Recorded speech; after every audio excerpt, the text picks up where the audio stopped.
Hey everybody, it's Timothy here with Mana Rock. So, Ultimate Masters came out online today, and we are going to Phantom Draft it. I don't really know this set front and back. I haven't studied it. I didn't do reviews of it. Didn't really even look at the set fully. I know there's a lot of kind of shenanigans to it. But we're going to Phantom Draft it, which means I don't have to worry about value, and I can kind of try and craft a deck here. This is the last Master set for a while, so might as well do it. And I'm not going to get the chance to draft this in person very often or very much, maybe once or twice. So I figured let's do at least one online. Might do another one, but I do want to get back to our Guilds of Ravnica draft when we get the chance and make sure I'm doing the rest of the forcing guilds. Seems like a very synergy based set, and just looking at this pack right away, there's not much standing out to me. Magus of the Bazaar is basically Bazaar of Baghdad. 2 mana 0/1, you draw 3, discard or draw 2, discard 3, which is a downside, of course, but it fills up your graveyard, and blue has a lot of graveyard synergy. There's also Fire and Ice, which for those of you who have not played with this does not have Fuse, so you can't cast both halves, but you cast one or the other, and it's pretty good value. Plus, it lets us commit to, or not commit to, either both colors. Like, we're not necessarily blue-red. You can play this in either deck. Turn in the Mist is a blink effect. Tap 2 creatures. There's, it seems like the set is split between super hyper aggro, heroic decks in basically white and red, and then a lot of graveyard decks. You see Golgari Thug with Dredge, Songs of the Damned, stuff like that. There's probably even combo decks here, but I'm going to take something non-committal and get past the Dark Depths. There is a Thespian Stage. I'm kind of tempted to take this and just hope I get past Thespian Stage. It's a rare that a lot of people won't want. Raid Bombardment, 2 of these would be really good. There's Wild Mongrel. There's like a Madness sub-theme to, I guess, green, red, and black have Madness cards. Even blue. We see a blue Madness card here. I'm going to take Dark Depths and spec on getting Thespian Stage. I just don't really know what else to take here. Like, some of these cards I've never played with before. Dawn Charm is a fog. It can regenerate a creature, or it can counter a spell that targets you. There's a life gain card here, like a bizarre kind of heroic enabler, a madness enabler. You see where this is going, right? You have a bunch of enablers and then a bunch of payoffs in like your heroic cards. I think Wild Mongrel is probably the best pick, but we're drafting for sweetness because we're not going to get to do this too often. So I'm going to take Dark Depths, and if we get Thespian Stage, we're rocking it. Angel of Despair is really strong, and that could be a good little reanimator card. You see Sigil of the New Dawn, which was also in the previous pack. It lets you pay 2 mana whenever a creature you control dies to reanimate that creature, so you can kind of go off with that in certain cards. You see kind of the type of card that wants to be enchanted here. I have no idea why this is in the set, but here's a heroic card which works with like Prey Upon. Mitotic Slime does not target, so this is kind of a weird effect. And Safehold Elite, 2/2 Persist, pretty good card. Just trades off and gives you a 1/1. Slippery Bogle here, also highlighting the kind of Totem Armor enchantment-based deck, but we'll be non-committal here until we get an idea. There's Thespian Stage. That's actually hilarious. Well, we have a game plan. I'm not sure what kind of land synergies are in here. Another Fire and Ice, but we took the Dark Depths and 4th pick Thespian Stage, so we're in there. Now we got to figure out what goes well with these cards, and I'm not sure. Weird card, 7 mana 4/4 First Strike that gains a life for each creature in your graveyard. Rogue's Passage to make our Dark Depths unblockable. This taps for any color and puts a card on the bottom of its owner's library. Buried Alive, another kind of graveyard enabler. I might actually take that because we do have the Angel of Despair. We could be like a reanimator style deck here if the cards work out for it. I don't know. We're just staying very open here. I'm seeing a lot of white getting passed around, but we have a combo here, which is presumably a game-winning combo. Ooh, I love the art on this Vengeful Rebirth. It's really cool. Frantic Search is kind of nice. Also, Wild Mongrel. This card is dope. Might actually take that here. Squee is a card that exists. And that's about all I have to say about it. There's a lot of really good cards. Vengeful Rebirth is actually really strong. You return a card from your graveyard to your hand, and you pop a creature or player equal to the mana cost of that card. This is kind of a Madness enabler, which I think Wild Mongrel is probably a better Madness enabler. Also, a good little graveyard enabler, just lets you pitch a card to the graveyard. So I'm going to take the Mongrel. Seeing a lot of blue and green in this pack. Defy Gravity seems pretty bad to me, but if you need heroic payoffs, then so be it. Vexen Devil, huh? I do not love me a Vexen Devil. Magmal, downshifted to uncommon here. Sack a creature, deal 1 to any target. Brazen Scourge, again, just a weird card to have in like your Ultimate Masters. Brazen Scourge, 3 mana, 3/3.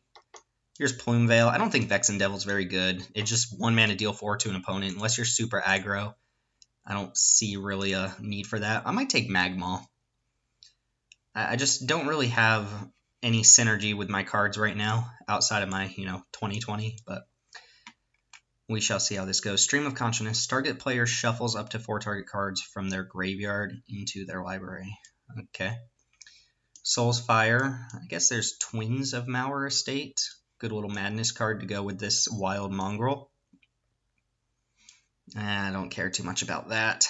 Golgari Thug, Rune Servitor, or Mirror Servitor. Yeah, I think I'll just take the Twins here. We've got a little package here. Sons of the Damned I still don't want. I didn't even know Crushing Canopy was in this set. Another Mirror Servitor. Guess I take Sigil of the New Dawn. It's not very good. I might be missing like straight up synergies here that I'm just not thinking about. This can go off with Magmal though. Right now I have 2 red cards, 2 black cards, a green card, a black-white card, another white card, which I'm taking. Dawn Charm, I guess Mad Prophet here. Get some Mad Prophet, yo. I don't want to be an aggro deck, and this can help enable some Madness cards. I'll have 2 Madness enablers. So we're setting ourselves up to be a bunch of different things potentially here. Whether those things are good or not, I'm not sure. This card doesn't do anything in multiples, so I don't really want another one. And I guess Prey Upon is decent with some decent-sized creatures, and Miming Slime is okay. But it's not amazing or anything like that. I don't want the Bogle, or the Boggle, whatever. These cards are good. Grave Strength, another kind of self-mill card. Death Denied, can return a bunch of creatures to your hand. And I might just take the Twins again. Black-green looking open in this pack. Death Denied is really good, though. I'm going to take that, actually. Hissing Iguanar, not a card I hate. 1 damage to any planeswalker or player when a creature dies. And Ingot Chewer, I don't think that's main deckable here, but we don't know. So it's looking like some sort of red-black Madness deck is coming together. Even the Brazen Scourge here. For now, I'm going to cut the white cards and the Buried Alive and kind of focus on this Madness kind of weirdo deck. Oh, I thought that was my rare for a second. Oh, Lava Claw Reaches is my rare. Ugh, Masterpiece Lava Claw Reaches. Alright, let's look at this pack. So I don't really want a Crone Crusader. I don't think I'm going to be that aggro. I might take Lava Claw Reaches because it helps mana fix. Another Angel of Despair is really good, but I don't know how we're playing that right now. Sack a creature, put a 1/1 counter on it. Here's Cathodian, which is a payoff for sacrificing, I guess. Here's a really crappy discard enabler. Not sure why this is in the set with Wild Mongrel, which is an insanely good enabler. Another Mad Prophet, which will probably wheel. Cathodian's also just a 3 mana 3/3 you can play on curve with any color of mana, but I think we're just going to take the Mana Fixer and Lava Claw Reaches. I don't really care too much about its other ability, but it's good. Fire and Ice. Spark Spitter makes 3/1s by discarding cards. Ooh, War Leader's Helix, very nice. Grave Scrabbler could actually be a really good card for this Pseudo Madness deck. Right now I only have 2 discard outlets, though. And if I'm playing these, that kind of really hurts my mana, so I'm going to need to pick as much mana fixing as possible, and I'm not entirely sure there is a lot. Anger is also a pretty good card to discard. Just makes all of your creatures have haste as long as you control a mountain. But I'm going to take Grave Scrabbler, I think. It's a Gravedigger for 2 mana, but only if you discard it, right? Maybe I get Anger back. I doubt it, but I think that's my pick. Definitely kind of pushing the Madness deck here. Ooh, Reckless Worm is exactly what we're looking for our deck. Golgari Grave Troll is also really nice. Why are the rares mix match? There we go. I think I'm going to take Reckless Worm here over Golgari Grave Troll. This is the type of card that you use to fill up your graveyard, but I'm not entirely sure we want our graveyard filled up here. I think we're just going for like a value train with cards like Grave Scrabbler, Death Denied, and just trying to value out the opponent. Reckless Worm is really nice. It's the color shifted version of Arrogant Worm, which was in the same block as Wild Mongrel. That was basically a standard deck, was Wild Mongrel into Reckless or Arrogant Worm, which was green. Same exact thing, but green blips instead of red blips. Urborg could definitely help us. Could help our opponent. There's another Mad Prophet, but I think we're going to get one of these back. I'm hoping to get a bunch of Grave Scrabblers and Mad Prophets back. Ooh, also Terramorphic. I don't know if I'm playing Wild Mongrel right now, but I'm going to take Urborg because it helps my mana a lot, and actually lets Dark Depths tap for mana. Death Denied. Ghoulcaller's Accomplice is a fine card to mill over, but nothing special, and then Kodama's Reach could help a lot with mana fixing and such. I think I just take Kodama's Reach. Ooh, Blast of Genius is in the set. Draw 3 cards, discard a card, and deal damage equal to the card's converted mana cost to a permanent or player. Kind of like a pumped up Hypothesizzle. Don't want Double Cleave. Don't want this Crow, to be honest. I think I'm going to take Kodama's Reach and try to wheel one of the 2 Death Denieds in this pack. Just play Jund here. Another Grave Scrabbler. Ingot Chewer. I have one right here, but I think this is a sideboard card. I'm just not seeing artifacts outside of this Myr Servitor. Mark of the Vampire could also do some work. And Thermo Alchemist for a spells-based deck. Mystic Retrieval is kind of cool. Flashback card that can bounce an instant sorcery back to your hand from your graveyard. Alright, we're kind of set. Ooh, Phyrexian Tower. Interesting. Another lane that's a little bit awkward. Might just want Fiery Temper here, to be honest. We're not value drafting. Remember, this is Phantom, so I don't have to take this. Although in real life, Urborg, Dark Depths, Phyrexian Tower, that's just not going to happen. So I'm going to take Fiery Temper over another Twins or that Tower. I don't think I'm supposed to be sacking my creatures. Ooh, Garna. Garna? Really? Okay. Well, that's Garna. Arena Athlete's alright. Molten Rebirth, I guess, is for the spells-based deck. And here's another Heroic Enabler with, I guess, new art. Really kind of weird art. Weird little homunculus guy here. Verdant Eidolon. Green mana, sack it, add 3 mana of any color. Whenever you cast a multicolored spell, bounce it back to your hand. Alright, Garna it is. In like the self-sacrifice theme here. I'm not going to play Kodama's Reach if I end up only having 2 or 3 green cards, because it's not really smart to splash your mana fixin'. Alright, there's the Mad Prophet. Card seems pretty good for our deck. We have so far 3 Madness cards. Oh, I'm sorry, 4 Madness cards, 5 Madness cards, and 3 Enablers if we count this Wild Mongrel. Couple good removal spells. I'm going to go ahead and pitch this for now. If we, for some reason, shift into majority green, which just doesn't seem like it's going to happen, then I will strongly consider the Kodama's Reach, but I'm not going to splash green to make the green mana work, so I probably end up not playing Wild Mongrel here if I don't end up with green mana fixin', which right now the Dark Depths Thespian stage does kind of hurt what I'm doing.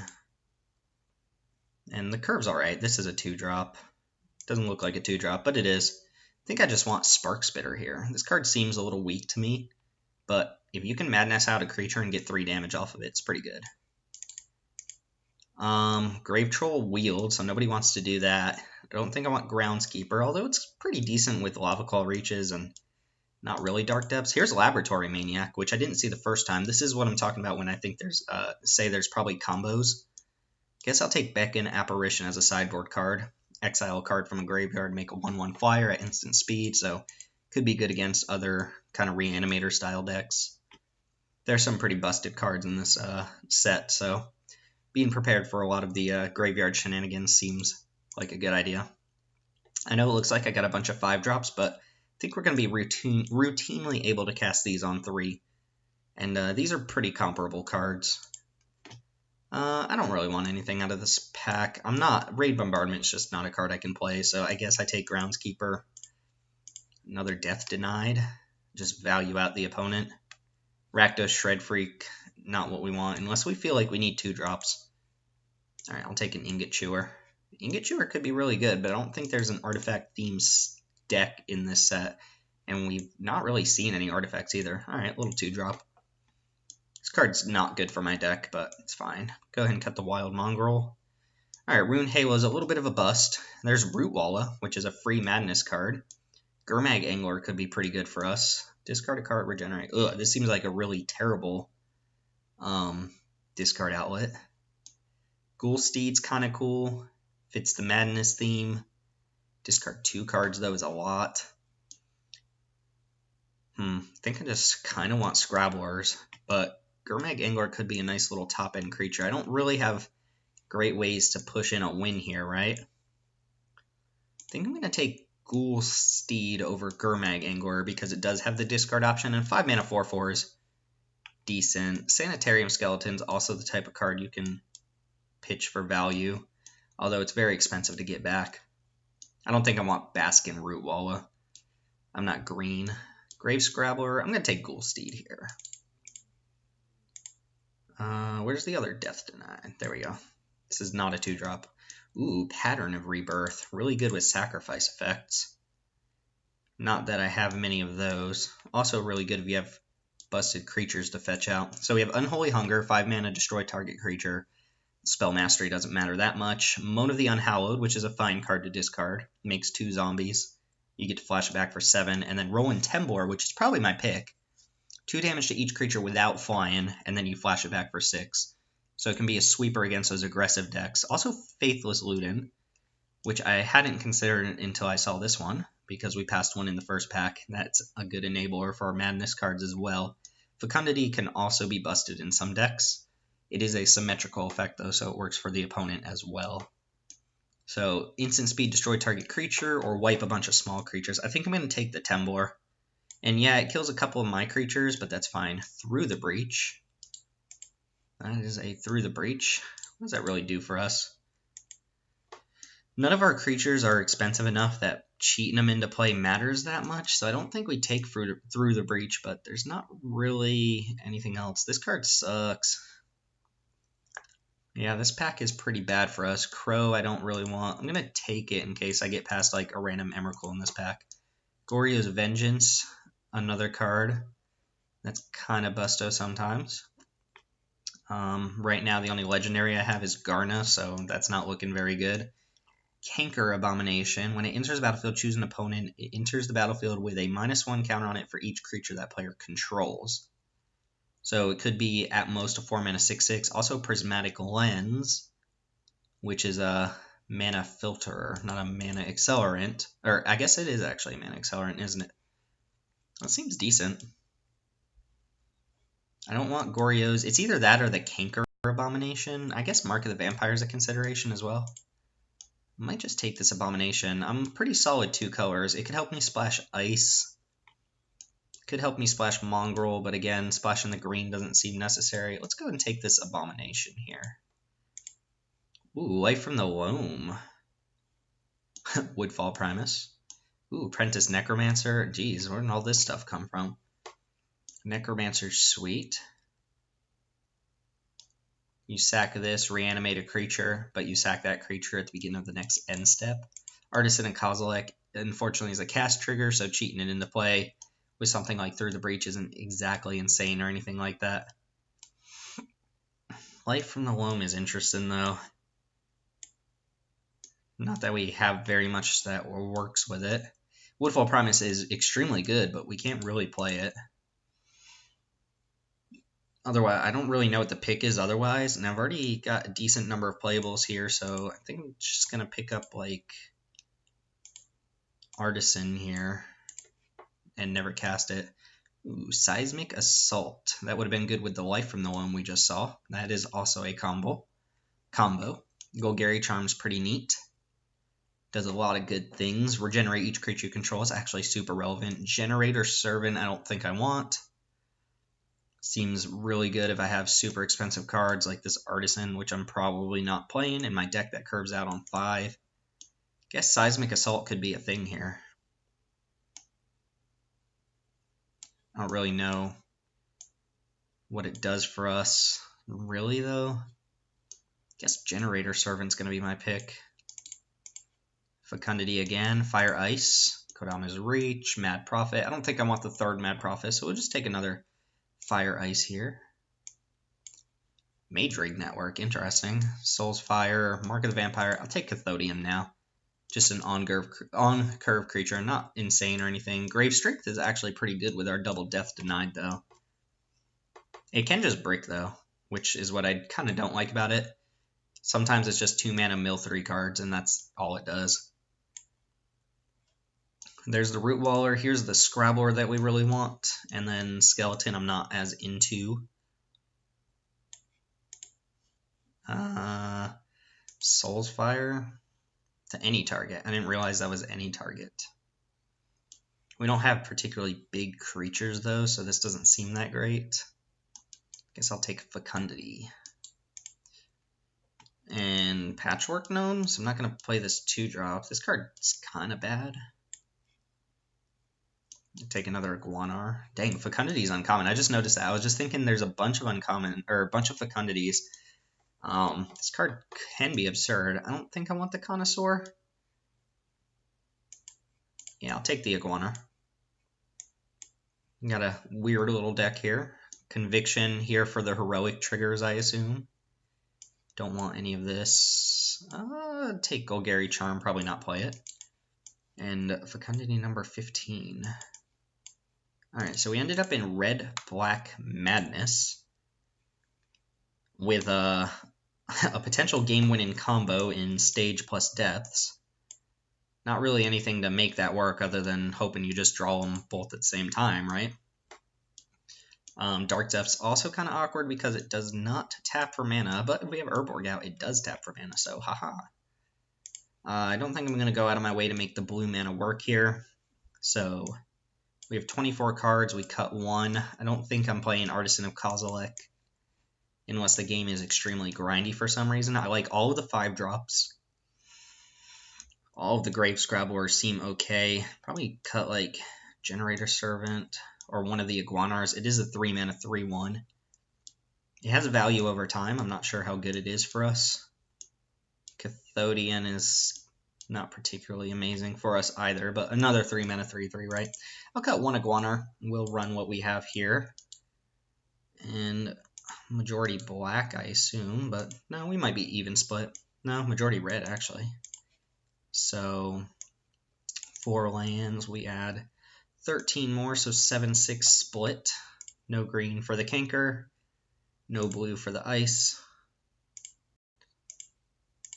And this gives us, so red sources we have 7, 8, and then black we have 4, 5, 6, 7, 8. And Thespian Stage is not really a reliable source of mana fixing since you already have to have one of your colors on board for it to fix for that color. But Thespian Sage can sometimes be used to copy your opponent's land, which can work. So our mana's shaky. We're 8 and 8, but we've got a game plan, right? I don't know how good this card is going to be. Pretty bad against like token decks, but I didn't see a lot of token strategies. Fecundity, I guess. So let's rock it. Red-Black Madness here on Mana Rock. See you in the matches. Alright, so, okay, let's see who's going first real quick. What in the world? Open that up. Yeah, show the chat. Show the chat. Or don't show me. I want to see who's going first. Oh, that's chat. Okay, well, I guess we'll find out. I'm going to keep this hand, and the reason is it has Generator Servant, which can make 2 mana to activate Stage and Dark Depths here. So I'm going to keep, and I think I'm on the draw. Yeah, I'm on the draw. Against Fusion. Mistvale Plains, nice card. We have our combo in hand, though, and a way to activate it, plus 1 more land, and it already works. Let's not, this enters tapped. No, it doesn't enter tapped. Dark Depths can actually be the last card we play here. So I'm going to go Mountain next turn, Thespian Stage, Generator Servant, and if that lives, then we can Dark Depths on turn 3. Well, we won't be able to attack till turn 4.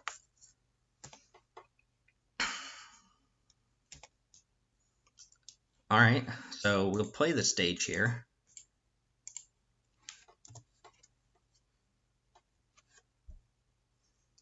See, my opponent's probably playing some aggressive deck, which Dark Depths has to be good against. Green-white, Wingsteed Rider. Well, that can block a Dark Depths.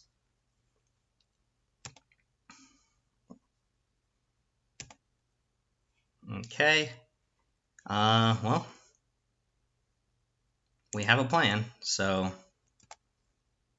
there we go.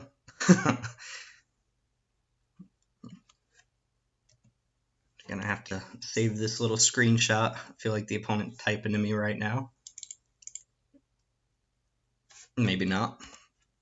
So, I mean, the game goes on if they have a way to remove this, right? Or if they have a way to gain life, they don't just die. Marit Leech is flying and indestructible, so it's not too likely that green-white can kill it, but there are cards like Faith's Fetters. There are ways to kill it, and I don't have a way to get Dark Depths back, so I'm going to probably put Wingsteed Rider on chump duty here. Wait, this puts it on the bottom, right? Put target card from your graveyard on the bottom of your library. They conceded to Dark Depths. Alright, well, that was a minute long. Alright, that is probably not typical, and we saw exactly one card, but we know our opponent's probably playing an aggro deck. They're like green-white heroic. And we don't have a lot of full-on removal, so we're just going to play what we have again, and just hope we can outvalue them. Rolling Templar does not kill Wingsteed Rider, but cards like Fire are nice too, so we're hoping to kill our opponent's heroic creatures before they can buff them, basically. We don't have a lot of removal to do that with. We have a Fiery Temper, double Fire Ice. Fire's an instant, right? Well, there's the Depths. Remember, that does not tap for mana, though. This hand's a little awkward. It's a bunch of enablers, and Grave Scrabbler does not get a creature back unless we draw. I think I'm going to keep and just hope to draw an enabler here, but it's not a very promising hand. We already won with Dark Depths once. We'll live. Ooh, Boggle. Not see a Boggle coming. The flavor text here making fun of whether people pronounce it Boggle or Bogle. Alright, Lava Call Reaches is in fact a card. Yeah, my opponent's probably playing a bunch of totems and stuff like that, which I can't kill this Boggle anyway, so if they suit it up, could be in trouble. I assume there's going to be an aura on this Boggle. Spider Umbra, +1/+1 in reach. And Totem Armor, for those of you who don't know, means if this Boggle is destroyed at any point, they can choose to remove an enchantment with Totem Armor instead. So it's kind of like it regenerates the Boggle. This isn't like a huge clock. Unfortunately, I'm not going to be doing anything for a while here. If I don't draw something to do on turn 4, there's merit to discard in the hand size and just playing twins. In fact, that's probably the right thing to do, right? See if they're not buffing the Boggle. Daybreak Coronet is in the set, which would be an extremely threatening card. I don't really have a way to kill this Boggle, so... Heliod's Pilgrim, fetch up an enchantment from my opponent's library. Something not too threatening, hopefully.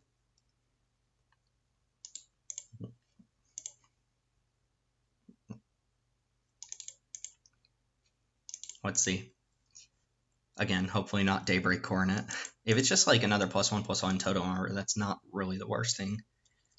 Because I'm going to take this hit for 3 next turn. This becomes a 2/2. Oh, I can't activate it, right? Mammoth Umbra. +3/+3 and Vigilance. That's way different. But this one costs 5, so they can't cast that next turn. Untap. Hey, Mad Prophet. Can't cast it. Alright, well, this hand has not worked out. But I think the game plan here, take the hit for probably 3, maybe more. And then end of turn, go to discard Twins, and Madness it out. Or maybe cast this Canker Abomination. Ooh, you have a Noble Hierarch. Do you attack with one creature or both? Sure. That makes sense. Less likely I can kill this Bogle. 13, and we're going to be facing down probably a 6/6 attacker next turn.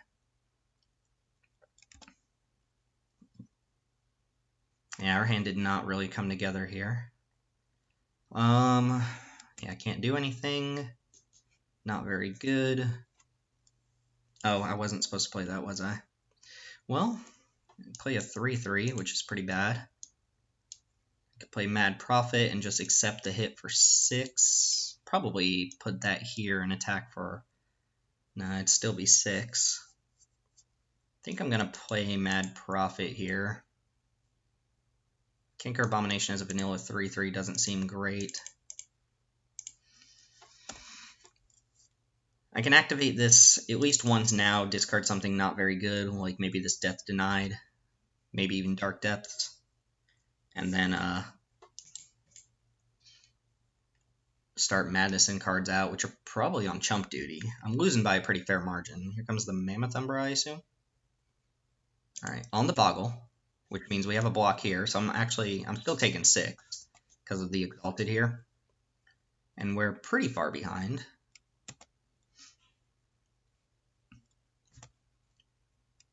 But we're not out of it yet. Opponent has 2 cards in hand. Ooh, Vigilance. Alright, let's go ahead and pitch... well, Goldsteed in the graveyard. 1, 2, 3. I think I'm going to pitch Canker Abomination. Hold on to the Death Denied.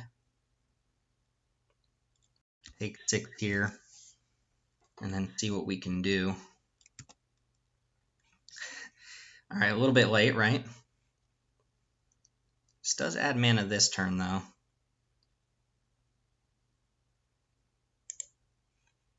So I'm not in a good position, but I'm also not just dead.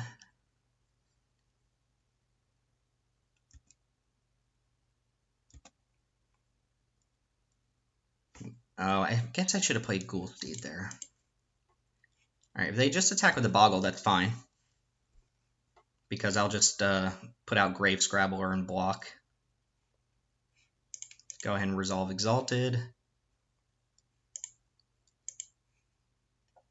I could also discard Goldsteed. Oh, it comes in tapped. Let's discard Grave Scrabbler here and just chump block. Because I do have the Dark Depths in the Thespian stage. That might just win the game here. Opponent is on 2 cards.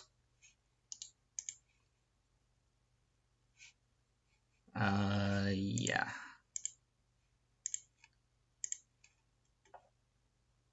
Did not use my mana optimally here, but I'm jumping with the least useful creature.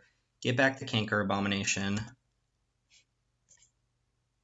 And then just chump block Slippery Bogle.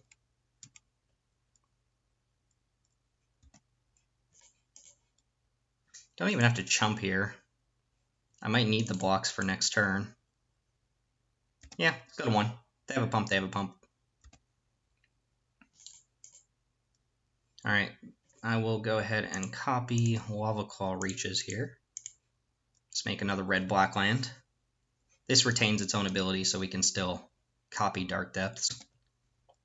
Alright, ooh, Urborg. Actually doesn't do anything. So let's play Dark Depths here, and then we're going to keep ourselves the option of Madness in the Twins,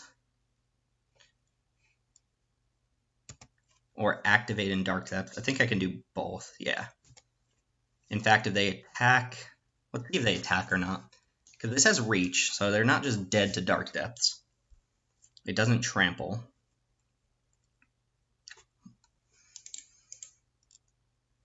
Alright, let's see what they do. I assume they're attacking with the Boggle. Trying to get me to activate my Dark Depths here. We will go ahead and activate now. Discard in Twins. Actually, I don't have to even do that now, do I? Let's just block with Grave Scrabbler here.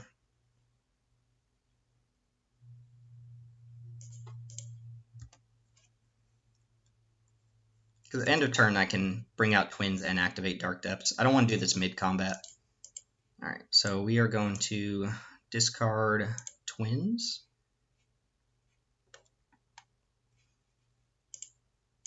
Madness. It's a little bit awkward doing all this. And we draw a card. That is what we call Mad Profit. Alright, draw the card. We draw Hits and Iguanar. And then we will also go ahead and activate our Dark Depths.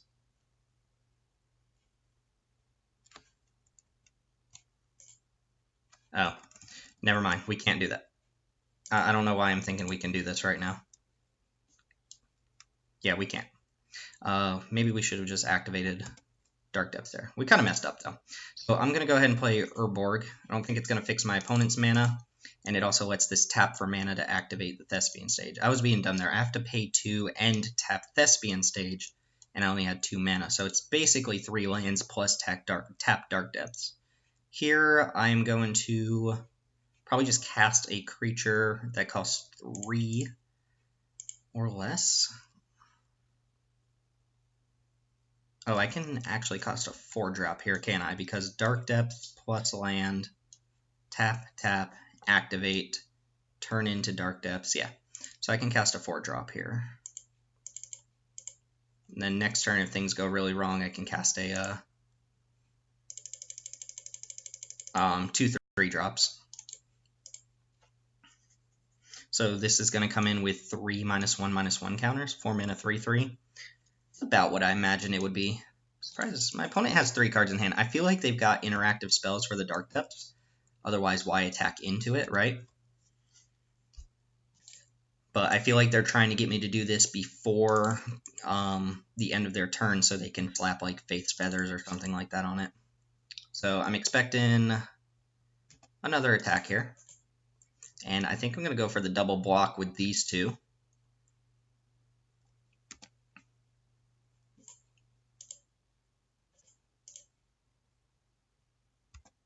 So this will eat a Totem Armor if they don't have anything.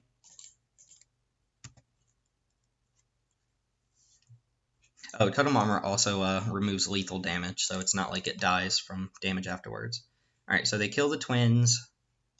My Canker Abomination survives, and they are probably going to get rid of Mammoth Umbra here, which shrinks the Bogle back down to a 2/2. I'm at 1, though, remember. I am at 1 life, but I need to keep creatures on board. I have these Lava Claw Reaches that can block as well.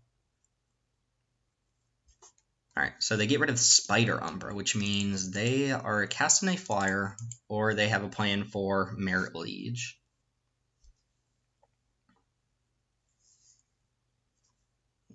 Lotus, oh, that just gets an aura back from their graveyard. Alright, so they're going to get back Spider Umbra, recast it. Okay. Yeah, this also has Prowess, which doesn't matter too much.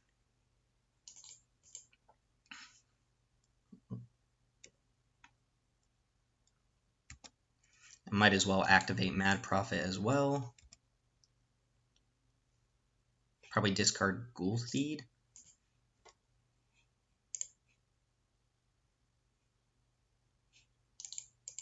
Drawing something like Fiery Temper would be really good here. Yeah, let's go ahead and activate this. So, boom. Nope.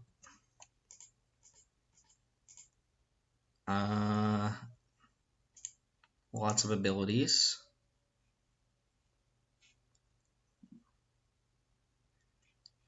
So choose a Dark Depths to keep. I want to keep the one with no counters, right? Get rid of the one that still has the counters and then turn this into a 20/20. Let's see if I get to attack with it.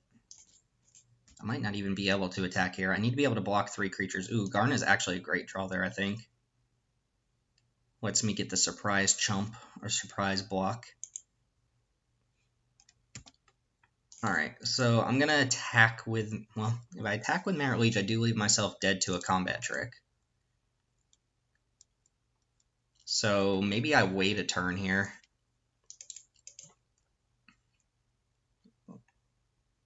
They do have to chump with Slippery Bogle, which eats Spider Umbra. And then, actually, I could just cast 2 3-drops. I don't think I'm going to die through that.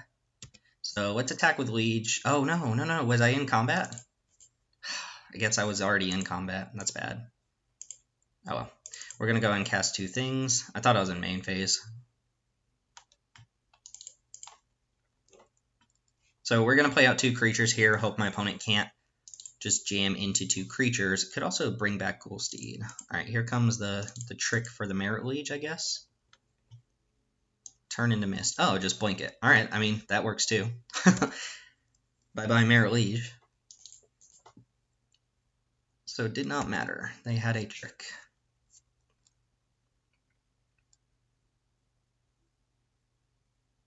Okay. So resolve the Iguana. Alright, so we don't just get the free win. We do have a very grindy hand, though, which is kind of nice. The Death Denied should be pretty good if I can chew through my opponent's creatures here. I'm down some land drops, but my opponent only has 2 in hand. To a lot of card advantage, I believe. I assume, yeah, they attack with the Boggle. I will block with 2 3/3s. They eat both. Actually, probably block with a 3/3 and a 3/1. I don't care too much about the Iguanar. And I wouldn't mind this Canker Abomination dying, because if I get it back at some point, it has the potential to be bigger. Also has the potential to be smaller, so keep that in mind. But right now I'm trading off 2 creatures for an Aura, which is not exactly good. Probably Spider Umbra. This has turned out to be quite the game. They probably boarded this in just for Marit Lage. I guess it works on some of their creatures. Oh, I thought that could target creatures for a second. Kind of annoying to have to target. And it's a May ability? Wow, that's super annoying. Wait, didn't 2 creatures die? Oh, it doesn't count itself. Alright, let's go ahead and get some Mad Profit here. Pitch in a Mountain. Do my little rummage. Cathodian. Not a fantastic card. Still looking for something like Fiery Temper. 1, 2, 3, play Cathodian or hold up Garna. So I can actually... Still at 1 life. I think I'm going to just hold up Garna here. Or playing Cathodian plus activating Reaches seems fine. And I can Death Denied for 2 currently. I could also activate Ghoulsteed. Death Denied on Scrabbler plus Twin seems pretty good. It's an instant as well. Alright, opponent back up to 3 cards. This game is not over. It's been pretty good. I haven't really chipped at my opponent, but I am hoping to get to the point where I just outvalue him with the cards that we've got. Keep saying that, but that is the game plan. Probably trading off Mad Profit at this point as well if I can. Alright, Boggle comes in. I will throw some 3/3s in front of it.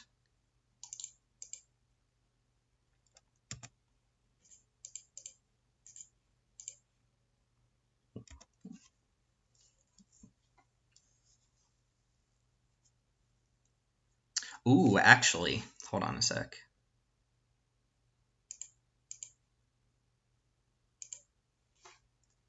Because I have Cathodian mana here. Oh, what is this? They're using God's Willing or something? Pump spell? Trample? Does it give trample? That's what I really want to know. Turn into Mist on this thing right now? Oh no, it's getting a prowess trigger.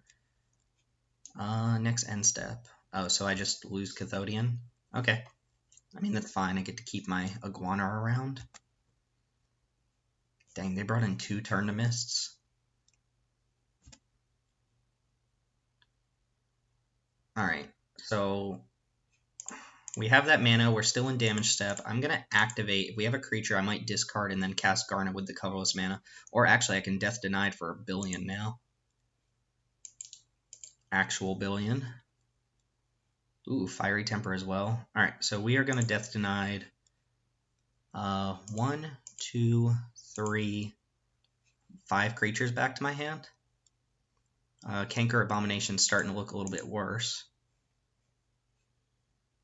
1, 2, 1, 2, 3, 4, 5. Yeah. So black, black. Forgot I have Urborg.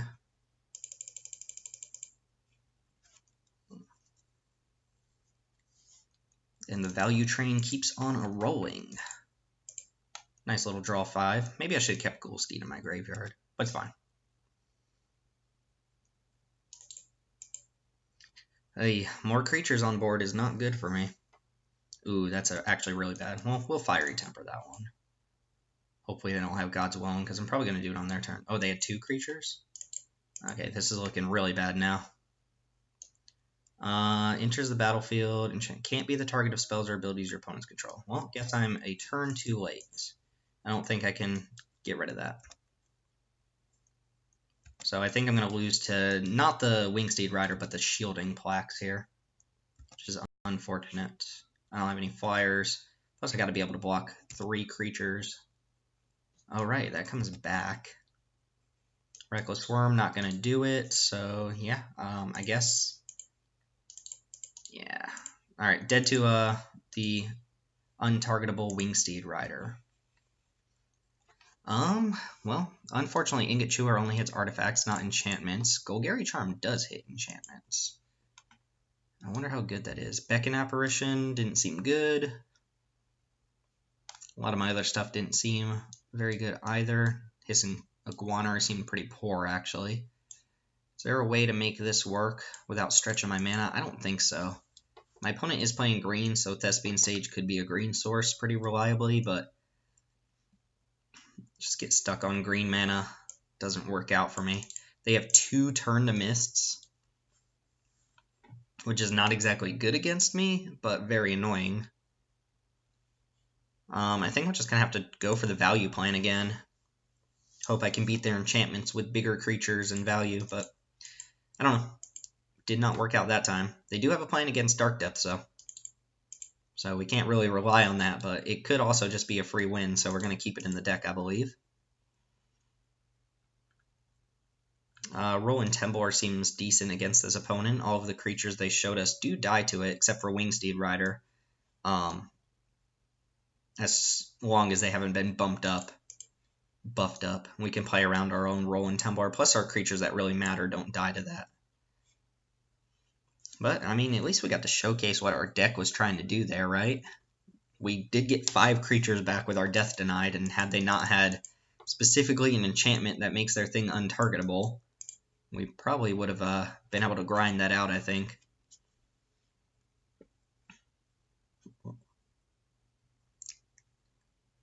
I don't know. We didn't see a lot of pump spells from them or anything like that. But the blink spell is something to note. The blink spell is something to keep note of. Kind of want Artisan, but can't cast that. Cannot cast Artisan and Kozilek unless somehow we like sack Cathodian to Magmal and cast it, but that's not happening. That is not happening. Good news is my opponent didn't actually have a lot of creatures in their deck, so Canker Abomination looks okay. Should be able to get it down as a 4/4 a decent amount of the time. Awkward. I think I'm going to keep it and just hope to hit a red source. I only have 8 red sources in the deck, so it's not really reliable, but at the very least, if I just draw a bunch of spells I can't cast, I can probably madness this out on the 3rd land, but that'd take a while, especially being on the play here. Do you have your Boggle? They do have the Boggle. Must be nice. Let's see if we can have something. Nope. We draw a red source. Could be good. The Temblor is relevant. You got an enchantment to put on early as well? Yep. Well, Temblor trades for Spider Umbra now. Oh, they've got the double Umbra. We're going to lose to the turn 1 Boggle and not drawing lands. Yep. Alright, well, I have seen enough of this game. I will see y'all in match 2. Okay, so we are back for round 2. That might have seemed like an early concession, but we lose that game. There's no way we don't lose that game, and I'm all about saving time when it's relevant. Playing it out just makes us use 10 minutes of our time. This is another awkward hand. That gets a little bit better if we hit the 3rd land. It still has that little trick of maybe being able to go Mountain, Fiery Temper, which means I might put my opponent on the play here, but I don't know. There are too many aggro decks for me to do that. Yeah, this hand kind of iffy. If we can draw a third land, Spark Spitter should be pretty good. Get Fiery Temper and a 3-1. But again, we kind of need to draw a third land, which was the problem with that last game. You got a 1-drop? Vexen Devil. Oh, I'm taking 4. So I get the choice to either take 4 or it sticks around. Yeah, I will take 4. Which is good for my opponent if they're playing an aggro deck. I'm just already at 16. So, nope. I'll just draw Dark Depths here, which, oh, I guess Urborg would make it tap for mana. So all of our lands tap for mana. Lava Claw Reach is being the worst. Against White-Red Heroic. Unfortunately, against a bunch of aggro decks. Oh, well, this one we're not just dead, because Temblor could be really good. But it does suck to play 2 games in a row where we keep 2 landers and don't draw our third land, but that's what happens when you keep 2 landers, so. There's a chance you get there. There's a good chance you don't. Unfortunately, we're just not going to get there here. I just hope Temblor's good. My opponent plays a bunch of creatures. I draw a third land, and I can sweep the board and maybe come back from there. The last one I'm scooping because I didn't have a way to kill Boggle.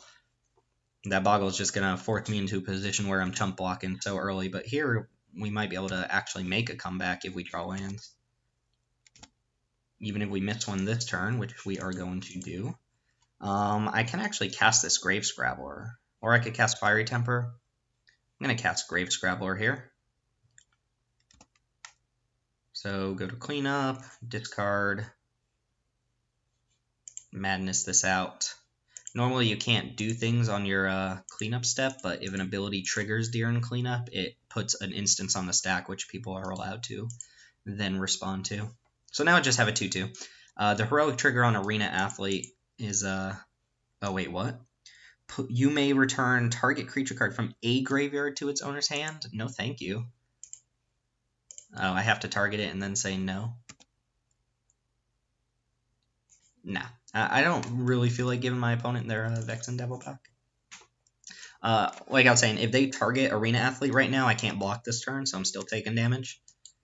Again, I'm hoping to draw a third land and just sweep the board, but... Oh, they're going to go get a Hyena Umbra. Would be my guess. Yep. Which kind of sucks. It means one of these creatures is going to survive this Temblor. Very annoying.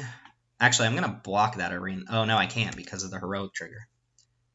Alright, so question is, do I Temblor right now and just leave Arena Athlete on board? Or do I play like Spark Spitter, which would survive Temblor and can block? I think I play Spark Spitter. I think that gives me the best chance of winning this game. Just hoping that I can get that Hyena Umbra off of the Arena Athlete. Of course, they could just have 2 tricks here, like 2 more Auras, go Aura, Aura, attack. This is kind of what I was afraid of, is that these aggro decks might be really good. Uh-oh, not a Mammoth Umbra, not another Umbra. Not another Umbra. Flamewind Phoenix. Return it from your graveyard to your hand for 4 mana. Okay. That does not die to Temblor, which is also annoying. Because it flies. So if they attack with... Oh, it has First Strike. Darn it. Never mind. I cannot do that. Another spell? Alright, well, that doesn't matter too much. I guess it does. So this, oh, pro red, right. So this blocks here. I take 5 this turn. I have to Fiery Temper that. So Mountain, I think, is my best draw. Opponent is at 1 card. There's no reason to attack with Heliod's Pilgrim.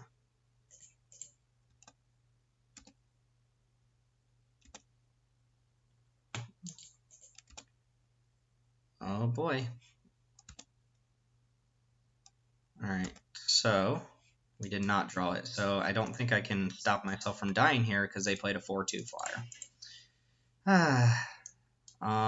Yeah, Temblor leaves this and this. This does not deal damage to flyers. Alright. Yeah, this costs red to discard as well, so I still need double red there. Annoying. Very annoying. Well, our little value deck is going to lose to hyper aggro decks, and I don't really have the way to sideboard against this, so I guess Patchwork Gnomes, but it's not really that good.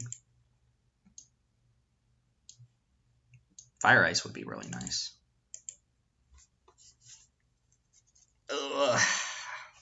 Well, thought we had a sweet deck, but it's not gonna do the trick against a bunch of hyper aggro decks. Stupid 4/2 flyer would be their play, right? Ugh. Another hand with no enablers and all upside. I mean, nothing we can cast till 5 unless we happen to draw an enabler here. This is not good.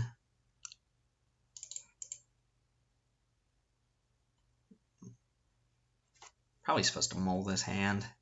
No interaction at all against an aggro deck. Well, thanks for joining me, I guess, is the name of the game. We'll play my last round just to kind of see what goes on in this format. But opponent is all in on the cheese. Yep, they have the Crusader as well. This thing is absurd. They target it, they make a 1/1 with haste. They're just going to outpace me again.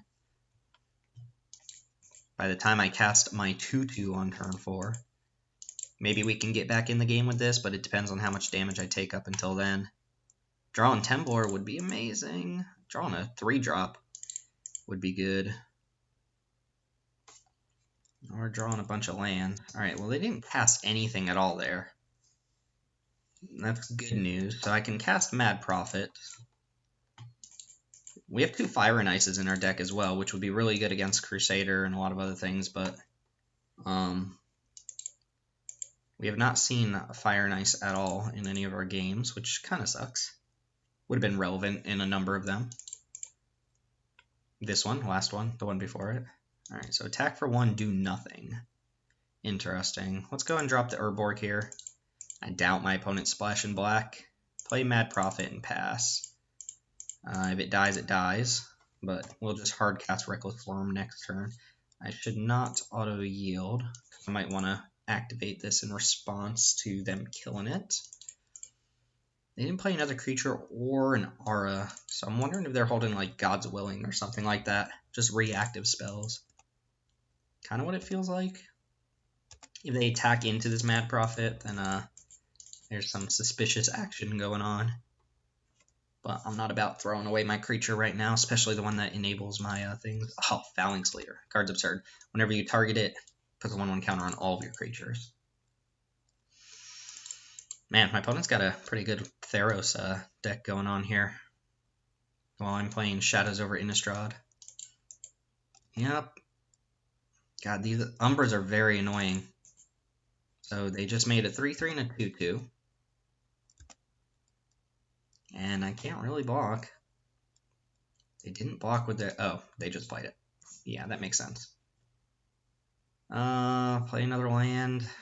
Pass. God, Fiery Temper can't even kill this because of the stupid Umbra. Alright, ship the turn here.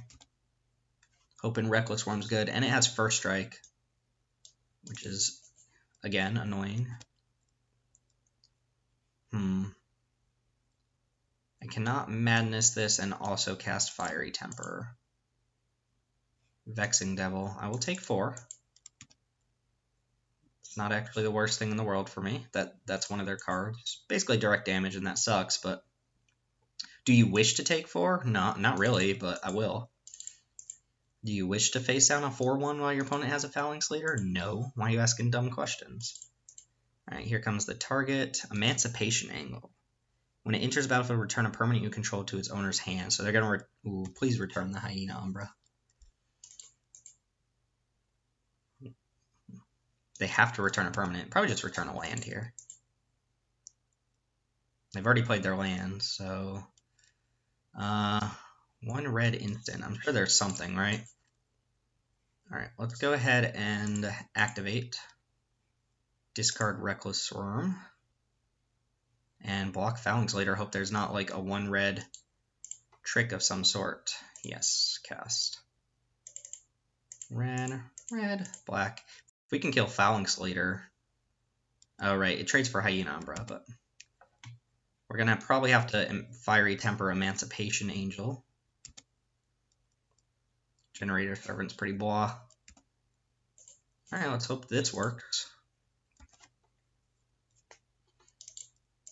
So we'll shrink the Fountains Leader back down to a 2-2, and I'm at 10. We know our opponent has a Plains in their hand. 2 other cards.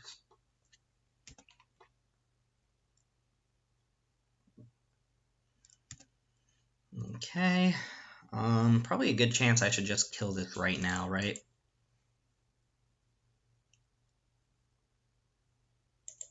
So I think the name of the game here is activate now, kill Emancipation Angel with Fiery Temper, draw another card, and then hold up Garna here. Let me block pretty neatly on these creatures. I have Death Denied to get the other creatures back, so yeah, I think that's what I'm going to do. I don't want to give them an opportunity to save their flyer with God's Willing, because the flyers are going to be a problem for me. Man, going through Madness Online is kind of a hassle. See, also just playing out 2 more cards here, but I'm going to hold up Garna. And I need to whittle down my opponent a little bit more here, I think, before I start attacking. Plus, remember, Garna gives your other creatures haste. So if I get this down, if I can manage to eat at least 1 creature here, be at 10 life, I'll feel pretty good. As long as they don't play that stupid Phoenix. Which I think is... Oh no, it's a triple red to get back. I think the mana cost is 1 red, red, red. Or maybe that was the activated ability. I don't 100% remember what else was going on with that. So I'm going to cast Garnet if they do nothing. They played the Plane, so we know nothing about the 3 cards in their hand. Sorry, I'm doing a lot of clicking. I'm used to Arena now, where you just click because you click. Soul's Fire on Mad Prophet. All right, well, we get the Mad Prophet back. This puts a counter on both their creatures. They're going to deal 3 to this.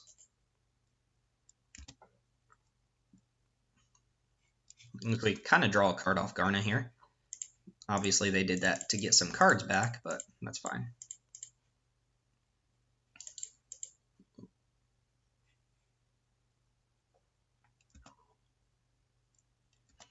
All right. So here I'm wondering if I start attacking. Attack with Reckless Worm. And then play out 2 creatures. Yeah, I do think I'm going to get in there with the Worm. Although it's one of my only good blocks against their guys.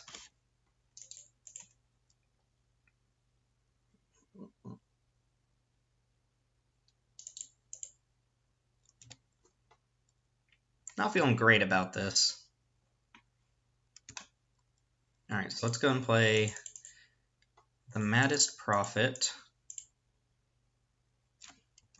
Make it look like I have another Fiery Temper. And I guess it doesn't really matter. I don't care too much about either of these. It also doesn't really matter. I should hold up a mountain because it taps for black anyway. And probably doing some blocks here this coming up turn. 2 cards in hand from the opponent. We have an avenue to get in this game. We have a potential win here.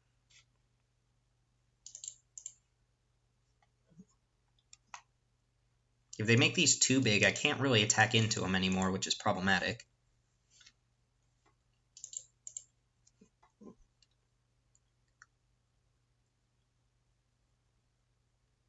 But again, this might be the type of game where we can grind it out with Death Denied. Got enough mana that it gets creatures back that I'm willing to like double, triple block just to get my opponent's 1-drop and 2-drop off the board. Gotta be careful about putting a bunch of creatures in front of this and having them give pro red or something, because we do have all red creatures. Would be quite the blowout. Also, them targeting Crusader would be pretty nice. Just make more creatures. If they have something that multi-targets, that'd be really good for them, because they can actually stack it, so they create the 1/1 and then put a counter on all their creatures. Alright, let's see if there's an attack here.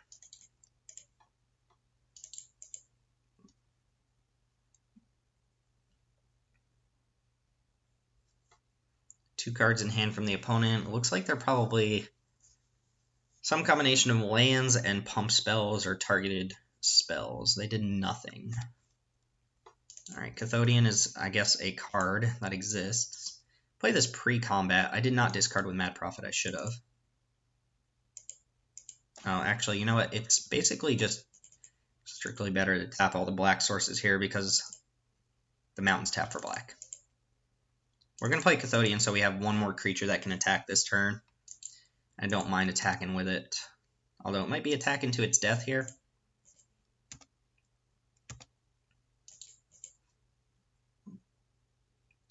Taking 7.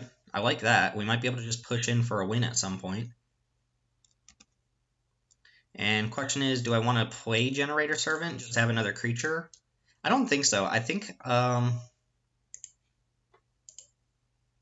2. I think I want to leave Generator Servant in hand in case there is, like, some sort of weird board wrath from the opponent. Can get it back with Death Denied pretty easy. Can discard it to Mad Prophet if I feel like I need this land. Probably discarding the land to Mad Prophet anyway if I remember to do so this turn. Alright, Conviction. Ooh, that's really nice. So the +1/+3 doesn't matter too much. The thing that matters is that that's a way to trigger a Heroic multiple times. Basically 3 mana to put a counter on your creature. I think the name of the game here, I hope they're just go all in, because I might be able to kill them on the next turn if I have enough creatures.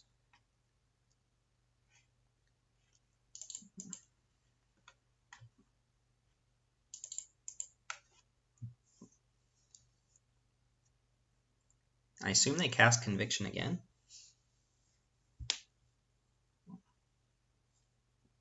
If not, they have something else. It's nice that we know Conviction is one of their cards. So we're really only playing around potentially one more trick here. Block, 3, 4, 5, 6, 7, 8, 9. We do have lethal on them if we feel like we go for an attack here. If I draw 2 creatures, if I draw one off Mad Prophet, and then I have Generator Servant as well, I think I'm going for a swing. It looks like my opponent's debating whether to put a Conviction on the Crusader or put it on Fouling Slater again. I think if they were going to do it twice this turn, they should have put it on Crusader first and then bounce it and put it on Fouling Slater, but they might be saving up for something else. It is worth noting my opponent's pretty light on creatures. Alright, so Conviction on Fouling Slater again. This time probably leaving it on.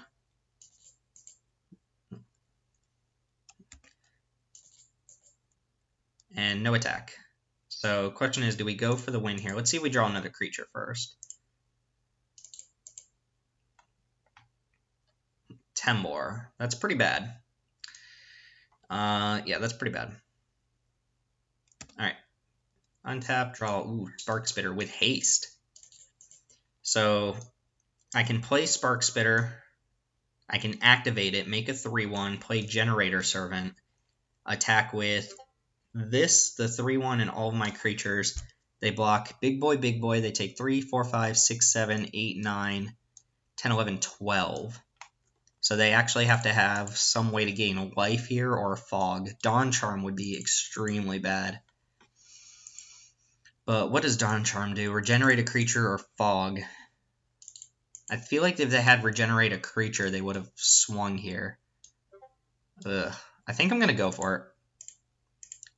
I'm not going to play around my opponent having a fog in their hand. And if we die, we die. But I think I'm supposed to go for it here.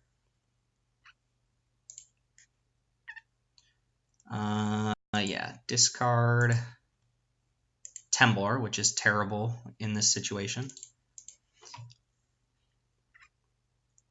They have a kill spell and they block, they take 3, 4, 5, 6, 7, 8, 9 still. So they do need basically fog or a way to gain life.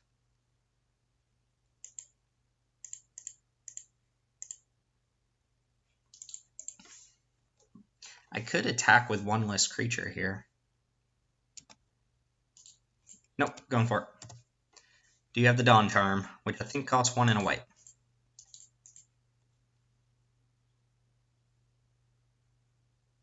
or a way to gain life that I'm not sure about. Because they need to deal with 4 creatures to not die. They need to deal with Reckless Worm and all of the 3 power creatures, and then they survive. Or rather, they need to deal with Reckless Worm and any 3 creatures. 1, 2, 3. Uh-oh. Oh, cool, we got it. Alright, so we get to play a game 3. Ugh, I really just hate that I'm against this aggro deck, and now I'm on the freaking draw. I might just want another 3-drop over... Do I want Patchwork Gnomes? I might want Patchwork Gnomes. As silly as it sounds. Alright, these are cards I'm considering, and then just trying to lower the curve a little bit. Might cut 1 Mad Prophet. Temblor is good, but they do get... The Phalanx leader was really good there, but Temblor could be a blowout against them. We saw how good it would have been in Game 1. Scrabblers seem okay. Alright, let's just not bring that in, and then Canker Abomination's probably pretty bad here. And again, we have 2 Fire and Ices in our deck. So we have a couple ways to deal with aggro decks, but I think the Patchwork Gnomes might be relevant as a free discard spell, or a discard outlet that we can play, you know, before Mad Prophet. Like, this lets us Madness on turn 4, Mad Prophets lets us Madness on turn 5, and it has to tap to do it. Plus, this might just be relevant as, like, hey, attack me and I'll regenerate. I don't know. I don't feel great about our matchup here, but kind of a fun little exchange, right? I mean, I think in order to win, we're going to need to have Roland Temblor or these little removal spells. Not to Dark Depths. Those are the Patchwork Gnomes. Well, Gnomes into Reckless Worm. If we draw a 3rd mana source, Dark Depths is going to hurt us here. They have the 1-drop. They do not have the 1-drop. Good for us. We did draw the 3rd land. Alright. And they can't Phalanx Leader on turn 2, but I'm assuming there's an Arena Athlete here. Yep. So blocking may be out of the question. Death Denied is not really good.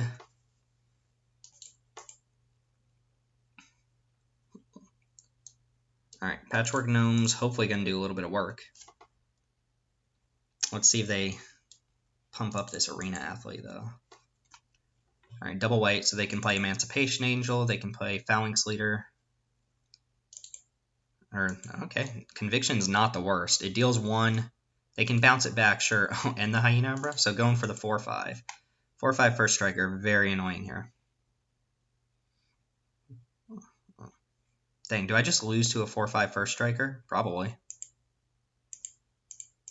This is... the Totem Armor is so annoying! It means if we kill this, we're just killing a stupid 1/1. We're killing a 1-mana aura, not the creature, and we just don't have ways to get around that.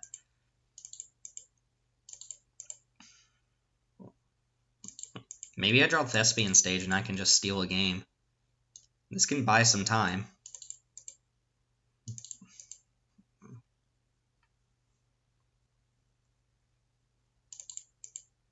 Alright, so...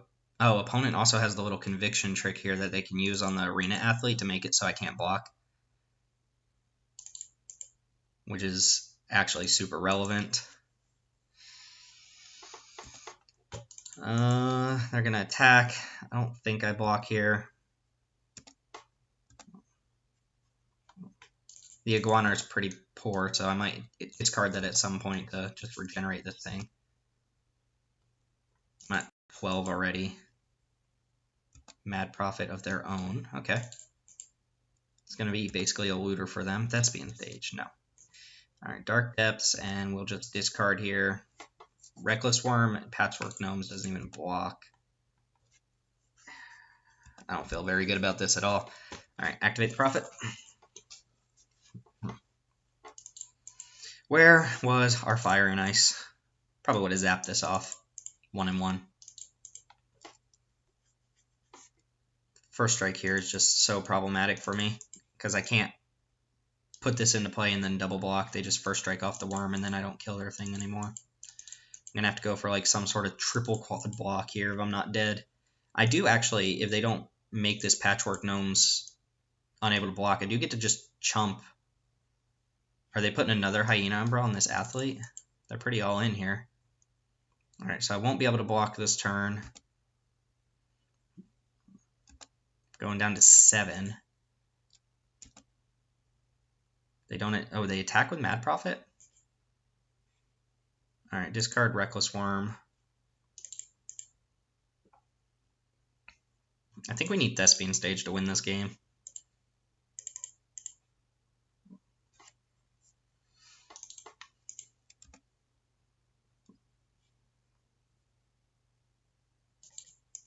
Yeah, the regenerate here just doesn't really matter much. They're going to make it so Reckless Worm can't block. Soul's Fire. Ouch, that's an instant. That's any target, isn't it? I don't know why they're not just trying to kill me here instead of letting me have that. So I'm taking 7 down to 5. They're down to 1 card, but I am in chump block mode. Come on, Thespian Stage. Down to 5. Maybe I should have blocked here first. Yeah, why didn't I block here first? Oh, I messed up. Scrabbler. Alright, Scrabbler is something. Can't play anything else except for Scrabbler, though. So, here we are. Let our opponent draw a bunch more cards, I suppose. The fact that they can Conviction, replay it, and make something unable to block is very bad for me, I guess is the word. If they draw nothing else, they can at least do that. Needless to say, I'm in trouble. But we still have the out of draw on Thespian Stage. They just have another Conviction. Oh no, they're bouncing it. Okay. They're going for the cutes. Alright. The gnome cannot block. And I have to chump Arena Athlete, which is very annoying. I don't think I'm going to be able to get a leg up on him here.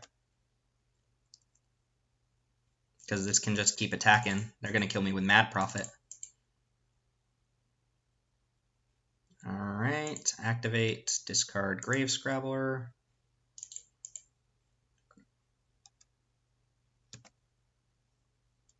Yes, black 1. Just one time. Give me the Thespian Stage, please. One time. Yep. Get back Reckless Worm. Same boat.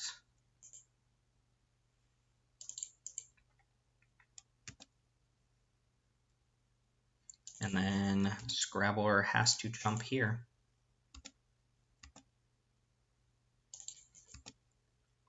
Guess I could draw like Fiery Temper.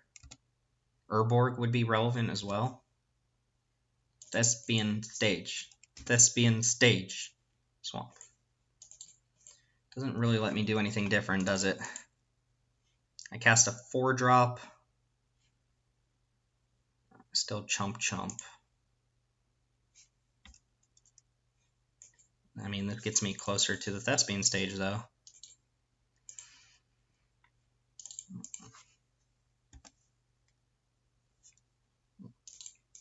In fact, here they should probably make it so Mad Prophet has to, or Mad Prophet can't block, so I have to discard. No, that's actually bad for them. Yeah, they make it so Patchwork Gnomes can't block. Surprised they, oh, yeah, there's no point in them activating here. Man, I'm going 0-2 in Ultimate Masters. It's bad. Losing to these stupid aggro Totem Armor decks. Let this be a good sign, though, at least. Conflagrate. Oh, that's pretty absurd. Well, good game. See y'all in round 3. Alright, so I'm sorry for the 0-2 here, but I can't really do anything about it. I drafted this kind of sweet little deck, and I'm just losing the Creature Aura. That has happened twice in a row now. Again, I just want to point out I have not seen a Fire and Ice. I'm on the draw here with a pretty bad hand, unfortunately. Arena Athlete and a Death Denied and just a bunch of lands. Our opening hands have not been kind to us for what it's worth. We haven't had 2 drops against the aggro decks, against another red deck, which doesn't really mean much to me right now, but if this is teaching me anything, it's that I should just draft some aggro Aura Totem Armor deck when I play Ultimate Masters, because I do not have ways to kill those type of things. I don't know if there are bounce spells in this format or not, but that sort of archetype seems so bad against the blue decks if they have bounce. Alright, well, we're going to play an Arena Athlete and just ship the turn here. I'm not going to play Urborg because my opponent could be red-black and stuck on mana. And there's no reason to play Urborg here. Can't play this Reckless Worm on turn 3, unfortunately. And our hand kind of sucks.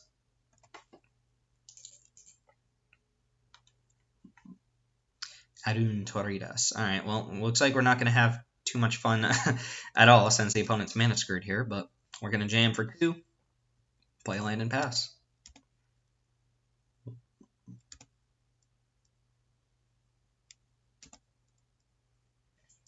Let's play out as many mounts as possible because once I play Urborg, it'll be like I played a bunch of swamps as well.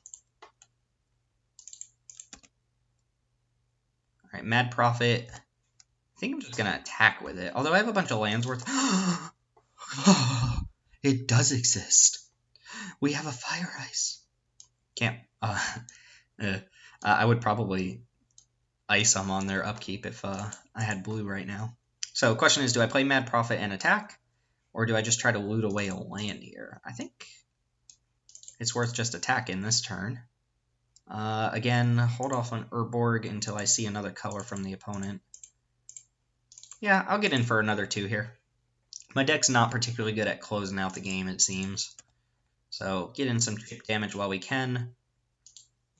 And then next turn we'll hold up the Reckless Worm, plus potentially Fire, which is an instant. Twin Bolt, if you're aware of it. Also common for the first time, so legal in Pauper. Alright, opponent, draw your 3rd land so we can play Magic. I wanted to show people what this format was all about. I've already lost to what this format seems to be all about. 2 mana. What you got? Some aggro creature, I'm assuming? Maybe not. They could be playing a deck like ours. Fire my Mad Prophets. Alright, so I assume they just drew that for turn because it's an instant, and also they would have killed this probably a while ago. I guess we're just hard casting a Reckless Worm. Death Denied is probably pretty good here. Ooh, Grave Scrabbler, but no way to discard it. So yeah, just hard cast Reckless Worm. Attack with Arena Athlete. At some point in this game, we can do what our opponent did last game and fire and ice our own Arena Athlete to make a creature unable to block. Our opponent's creature wouldn't die. Our Arena Athlete would, but if it wins us the game, it doesn't matter, right? So that last game, I don't know if you saw or not, but the opponent, the reason I scoop is the opponent cast Conflagrate on our creature and also on their Arena Athlete, which triggered Heroic and made it so my other creature couldn't block. Unfortunately, my opponent last game just had such a quick start. I was so far behind, and I cannot play the early game here without these removal spells. It's pretty bad. Molten Rebirth. So make 2 1/1s. If you win the flip, return that to your hand. So we'll know if it goes to the graveyard. Alright, they did not win the flip. And they are red-black, so holding off on Urborg seemed like it mattered. Plus, Fire and Ice gets to go and pop these 2 things, which I'm going to do. I'm going to do it. Grave Scrabbler with no way to discard. Alright, time to play out the Urborg. I'm not about missing land drops. 1, 2. And attack for 6. There's a chance that I might just Death Denied my Mad Prophet this next turn. Actually, I'm probably supposed to play a Grave Scrabbler from my hand. That way I can Death Denied Mad Prophet and attack for 6 even with the Reckless Worm. Yeah, I think I play one of these for basically no value. And then next turn, if they play a single blocker, then I can Death Deny... Oh, no, I can't unless I draw a land. Oh, well. I still think it's right to play out the Scrabbler here and have another attacker while my opponent's so low. They're kind of back against the wall against Reckless Worm, so just putting on more pressures with the smaller creatures matters. And if for some reason I do draw a way to target Arena Athlete, then we'd probably win. Plus, Lava Claw reaches right now. 1, 2, 3. Can become a 2/2. 3/3 if we draw a land. Opponent is under pressure. They're experiencing, I assume, what I experienced. They could also just be red-blue, splash and black or something.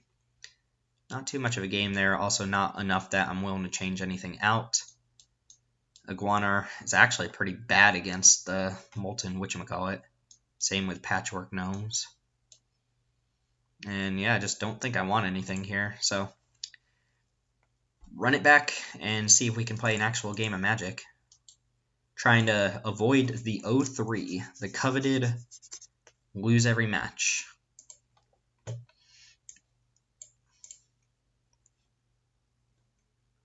Also, just not even really enough information to know if like Temblor's good against my opponent or Fire and Ice is good against them. Curious card to have in this format. It seems like it'd be really good against the aggro decks, but the aggro decks seem to be heroic decks which have a tendency to get their creatures bigger than 2/2s. So, not sure what's going on there, man. Would be nice to have another discard outlet. We only have, what, 3? Alright, probably on the draw this time. Let's see. Alright, well, we're going to have to mulligan our hand for sure. Opponent kept. We mull. Alright, this is not good, but we keep. Alright, I'll keep Generator Servant on top. If I can trade it off, that'll make Kanker Abomination a little bit better. Plus, Generator Servant into Garna is like an actual thing. It's just, you get your Generator Servant back. We're going to play the same deal of holding off on Urborg. And we draw Dark Depths. We get to cheese it here. We won a single game with that combo, so nice. Thermo Alchemist. I kind of expected that after seeing the Molten whatchamacallit.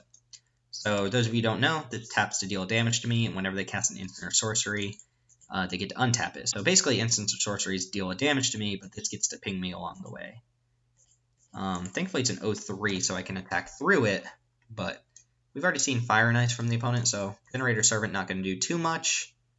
And on top of that, Generator Servant can't even attack an Alchemist. But next turn, I might go Generator Servant, cast Garna. Garna doesn't give itself haste, but Generator Servant gives the creatures haste if you use the mana to cast them. It's also possible I play Kanker Abomination to get it as big as possible early on. But I kind of like the Garna plan, and then Kanker Abomination can come down a little bit bigger. But we'll see. Generator Servant. Oh, double Alchemist. Nice. Very nice. Very nice. Okay, let's see. So, Mad Prophet. Okay. I think I play Thespian Stage here. That way, if I do draw Dark Depths, I can activate right away. So let's go and sack this. Cast Garna, get back my Generator Servant, and attack for 3. Gotta start putting damage on if my opponent's gonna Thermo Alchemize us.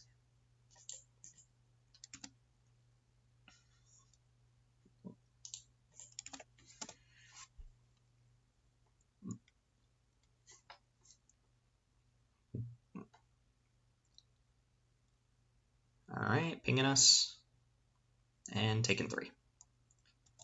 So here's where we probably start taking damage. If they kill this, I'm probably in a lot of trouble, because I'm not going to be able to outclock them. Wow, Rogue's Passage on your 0-3 defender, huh? Alright, so Mad Prophet, okay. Not an instant sorcery or a creature that blocks Garna, and Kanker Abomination going to come down as a 3-3 here. Oh, they're attacking. Okay. Interesting. We are racing. I mean, they have 2 a turn guaranteed. Iguana are another creature that can attack into them, but next turn, I don't have another red mana. Otherwise, I could go Iguana plus Generator Servant. But I think we get the Kanker Abomination down while it's at least a 3-3. Again, it might have been right to play the Abomination last turn. Thespian Stage Rogue's Passage might be relevant this turn as well, or this game. Still think I'm attacking for 6, rather than holding back 3 damage to block 2 damage. And then Red Source, I think, is probably my best draw. I mean, that or Dark Depth, because then I could play 2 creatures here and just keep attacking. We're putting them down to 11. They're putting us down to 13. Essentially 11 because of the Alchemists. 9 if they cast a spell. If I draw red, I'll probably play Iguanar, attack, and then play Generator Servant and not attack with the Generator Servant so that I can block this 2/2. Also, Generator Servant can't block Thermal Alchemist. Alright, so here comes the instant or sorcery, since they are tapping their Alchemist on their turn. Faithless Looting. Alright, ooh, let's see if they Madness something here. That would be really dope. 2 damage plus Madness a spell. Kind of feels like it. If they play that 3/5, then we are in a load of trouble. The Twins.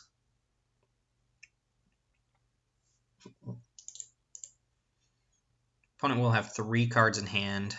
Yep, there goes the Twins. Well, they'll have 2 cards in hand and access to the Faithless Looting in their graveyard. So I don't think we're going to win this game unless we draw Dark Depths pretty much next turn, because we can no longer attack them. And they have a clock here even if we block, so I don't think we're going to win this game. This is actually a really fast clock, and Faithless Looting represents another 2 damage. So we're at essentially 7 with just what we see on board. Ooh, but we drew the Dark Depths. We drew the Darkest Depths. So that could win us the game. We're going to play that. And we need to keep up 2 mana plus Thespian Sage, so we can't cast anything here. Actually, we can cast Generator Servant, because that mana doesn't have to be cast on spells. Yeah, let's cast Generator Servant.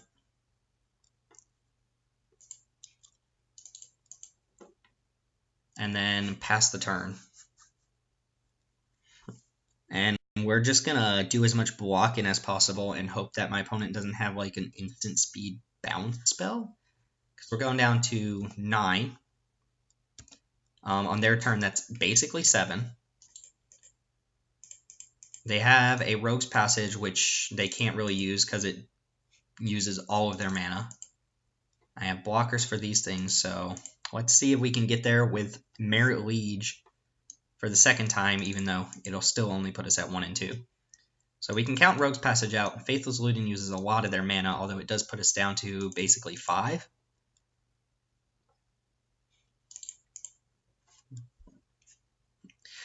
If Garna is on board, well, that's a little tricky. So Garna gives my other creatures haste, which means I can wait till my turn to activate Dark Depths. But if I go to do that, and they kill Garna before I get to attack, this won't have haste anymore, I won't be able to attack, and I probably lose. So I think I'm still going to go with the plan of making Dark Depths on end step, and if their deck is anything like my deck, they are not going to have a way to kill Marit Lage.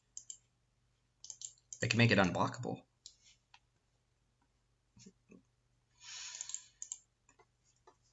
Alright, let's see what happens. They attack, I'm blocking, no attacks at all, makes sense, and they pass. So we have to go for this now. That way we guarantee that our guy has haste. So sack that. Oh wait, no, hold on. We're about to put an ice counter on this. That is not what we want to do. Alright, become a copy of Dark Depths. Activate with Generator Servant. Opponent could also gain life here as a way to survive. Choose a Dark Depths to keep. We keep the one without counters. The other one's gone. We make a 20/20. And we ask our opponent if they have a way to deal with it.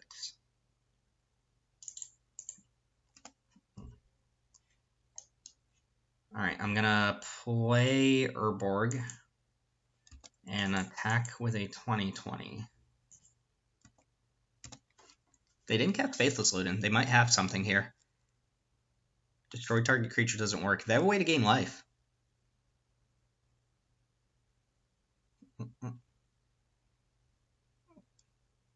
Wait for it. Oh, come on. At least give me the 1/2. Don't have anything here, man. Don't have anything with your Shadows over Innistrad deck versus my Legacy, I guess, Eventide Dominaria deck. I don't know what set Urborg was from. Alright, come on, opponent.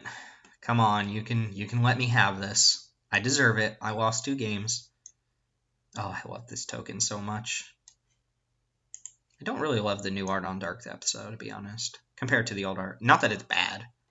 It's just, this looks more like just a pretty clear, like, octopus type thing, and this is, like, super enigmatic and big and wiggly and all over the place, and I like just kind of mysterious-looking creatures. Alright, so they shoot us with Alchemist. Put us down 8. Shoot us with Alchemist. Cast a spell. Maybe they chain a bunch of spells together here. It would take, what, 3 spells? Oh, discard. So Madness something out. Ooh, what if they Madness out a flyer? I don't even know if that's thing. Fiery Temper. Oh my god. Put me down to 2. Or put me down, yeah, 2 with the Thermal Alchemist. If they have another spell in hand, they win. Or if they draw into another spell. Which means if they cast Faithless Looten on their turn, I'd be dead. Oh my god, if I lose, I'm gonna be so sad.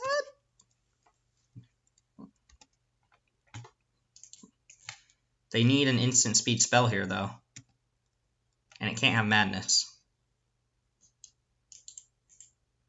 1, 2. Yeah, if they have an instant speed spell, I'm dead. No! Oh my god! You kidding me? That's not an instant. Don't have anything. Ah! You gotta be kidding me!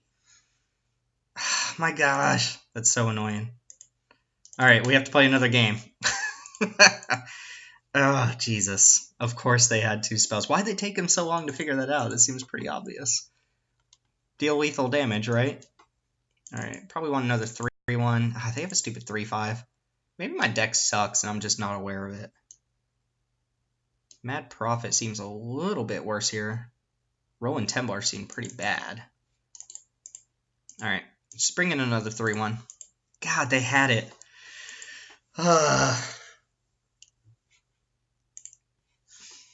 I was so confident they didn't have it. They tanked for so long, and we get another hand that just doesn't do anything. Fire Ice. Of course, we have the Fire and Ice against the matchup. That's not great. I'm going to keep this and just, I guess, hope to get there. I don't even really know. This has just not been my my set of matches, I guess. This hand does not beat turn 2, turn 3 Thermal Alchemist. I think the thing that's tilted me about that is my opponent took so long to do it, and it was like pretty clear line of victory. I guess they could have drawn into the spell, the Soul's Fire, which is kind of weird for them to have in their deck, but I guess they're all in on instants and sorceries. Please let me draw just lands off the top. I'd be okay with that. Opponent discard in land to Faithless Looting. Swamp, or Urborg. I'll take Urborg. Alright, I'll take that as well. It means I get to at least cast this. Fire and Ice didn't actually have any targets. Alchemist. A Shred Freak. Alright, we're going to go ahead and shred him. So, card I was not expecting from my opponent's somewhat defensive deck. Yep. Alright, Fire and Ice was relevant. And we'll play Iguanar here. And we're hoping to draw Black Source, Goldsteed, pretty bad. Well, now we're in that phase where we can't cast anything.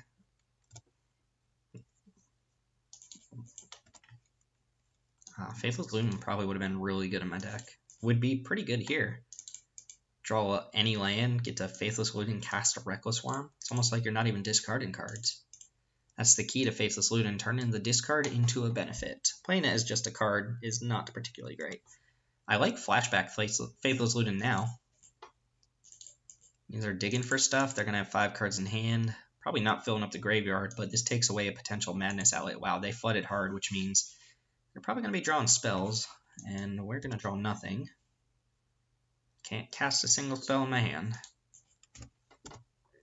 Opponent floods. We can't cast spells. Flood usually loses to Screw, but Faithless Looting gets you through that. Alright. See if my opponent has some Mad Prophet here, or something else. They've done quite a bit of filtering, so they've been able to sculpt their hand here. Is this an Alchemist? No, this is something else. Shred Freak. Okay. No attack. Yes, that's good. So unfortunately, it means we're probably just casting a 2/2 here. And I don't think I'm supposed to just ditch my Iguanar, so I think I'm going to cast Grave Scrabbler. And then 4 mana 2/2 is so bad. But I don't have a way to madness it. Any one extra land gets us going with our 5-drops here, which are pretty good. Question is, do I want to trade off this Iguanar? And I don't think I do, so I'm going to play Grave Scrabbler and pass. Iguanar has relevance over the course of this game, and my opponent saw that too since they didn't attack. They see that I'm ahead in the race. They didn't have another 2-drop to cast. If my opponent plays like their 3/5, then I might have to double block it at some point. So I think just throwing out the Grave Scrabbler is better than doing nothing on my turn. 4-drop, Mad Prophet. All right, the card filtering is real. They attack with Shred Freak, I'm blocking with Scrabbler.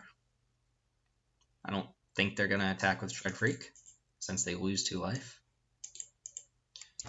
All right, yes, pretty good. All right, so what's the deal here? I think I'm supposed to go Ghoulsteed, because there's a chance that these will be cheaper later on. Plus, Ghoulsteed might enable these later on. Ghoulsteed actually works pretty nice with Grave Scrabbler. 5 mana, get this back, discard this and another creature, and get back, madness this out, get your other creature back to your hand, which is kind of cool. Ghoulsteed, I think, is a little bit more expendable than Reckless Worm as well. We're going to attack with Grave Scrabbler here. And I think they're going to block with Shred Freak, but they still take 2 this way. Yeah. That or they just take 2. What happened there? Why did everything get small all of a sudden? Maybe my opponent forgot about the Iguanar.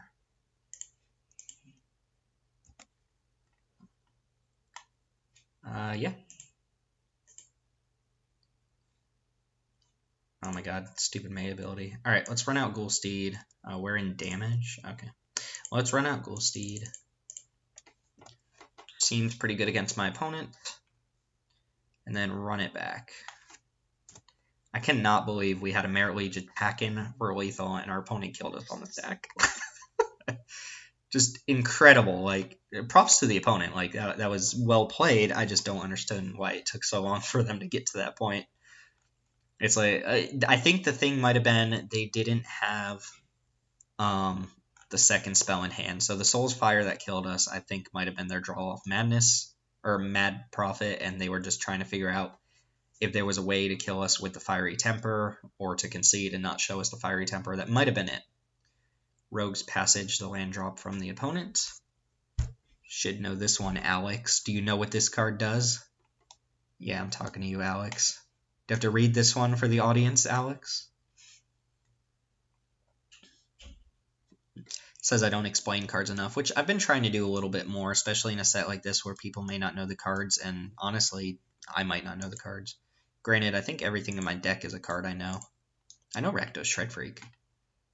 This is kind of the polar opposite of a deck that wants to play Thermo Alchemist. Shred Freak's just, I don't see this card being very good, but in the aggressive decks, I guess. Alright, so holding up tricks. Ooh, Brazen Scourge. I think I just play that and jam. At this point, attack the Iguanar into the Prophet. Or is it better to just play a Reckless Worm, use my mana better? Yeah, maybe just play Reckless Worm. Yeah, I'll play Reckless Worm. The 4/4 seem very relevant. Yeah, Iguanar could trade off here as well. Leave my opponent with potentially no blocks for next turn. 2 4/4s beaten down. I'm very ahead, and I have lots of castable spells. Opponent, remember, did filter through a lot of lands, so they're probably on tons of spells, though, and not going to draw very many for the rest of this game. Soul's Fire, okay. So 3 mana to go ahead and kill off the Iguanar, and then no block. Alright, that was decent for them. Their other option there was to block to 2 for 1 themselves, but they killed off the Iguanar, which is relevant. Iguanar is basically like a more aggressive blood artist, in that if the game goes too long and your life total gets too low, you'll just end up dying to this. So it's often right to kill this first before killing kind of what you would assume are the bigger threats. Right now I have two pretty big threats. And if I find a way to get back Grave Scrabbler, or to Madness Grave Scrabbler, I'll just have another instance of this threat. Here comes what looks like maybe the 3/5 or a 4/4 of their own. Unholy Hunger with one spell in the graveyard, so they're not going to gain life, and they're just going to trade for a 4/4 here. Plus black? Tragic Slip? Is that in this format? I don't think so. What costs one black? Let's find out. I don't really know. Reanimate. Oh, they're going to take 4. Probably try to trade that off for Reckless Worm. That's fine. I mean, they put themselves down to 5 to do that. Reanimate. So weird. I guess you used on your opponent's creatures, but that's pretty bad in their deck, I think. Anyway, a Reckless Worm will trade for Ghoulsteed. Thespian Stage. Ooh, Thespian Stage can copy Rogue's Passage here. So I think 1, 2, 3, 1, 2. So I think what I'm going to do here is attack, cast Brazen Scourge, and then end of turn Rogue's Passage, and that just makes them have a 2-turn clock. I'm pretty sure they have to block Reckless Worm. I don't think they can put themselves to 1. They see the Thespian Stage too, and assuming my opponent knows basically what it does, they know they also have a Rogue's Passage. So they took 4 there. That was a 2-for-1, basically. They traded Reanimate for... Well, no, it was a 1-for-1. They kind of traded Reanimate for Reckless Worm and took 4 damage. So I'm going to play the 3-drop. And the Thespian Sage is going to copy Rogue's Passage here. And then if I get 1 hit in with this Brazen Scourge, could even just attack Brazen Scourge into Mad Prophet. Olivia's Dragoon. Oh, that would have been pretty good for my deck. Didn't know this was in the format. Actually, would have been quite nice. And Thermal Alchemist. All right, so they're out of cards. I'm at 20, and I have a 2-turn clock on them. Copy Rogue's Passage.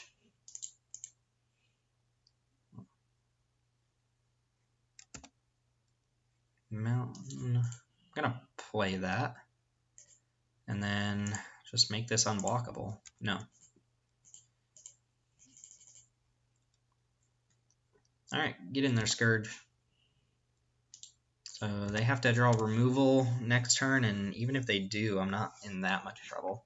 They get a couple looks here. I think they should have activated this on end step. They could hit a Fiery Temper and just immediately discard. Discard another Mad Prophet. And did you find the removal spell? Maybe. They can discard to Olivia's Dragoon. They're not conceding, so it's possible. Here, though, I think I play around it by just attacking with Brazen Scourge. They have to block with Thermal Alchemist. If nothing else happens, I play another creature that can't even be hit by Fiery Temper. I went for the win once. Ooh, Death Denied. I don't have a black source. So I am just going to attack and play Twins.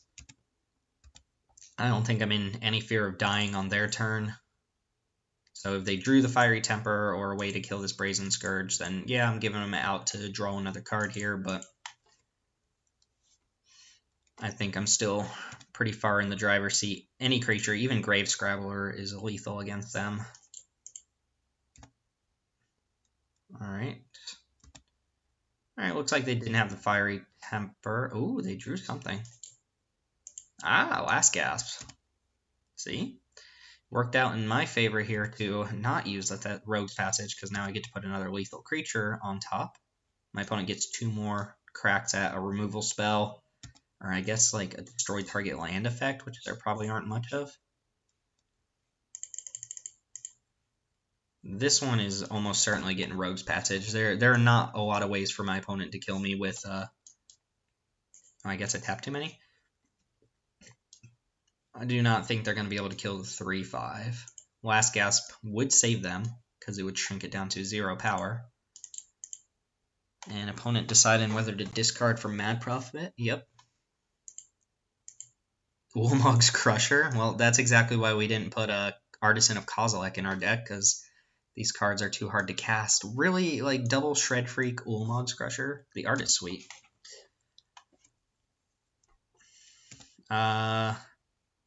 Well, if they drew Fiery Temper, I am giving them an out here to kill my guy. So I'm just gonna not attack. Although my opponent did draw Fiery Temper.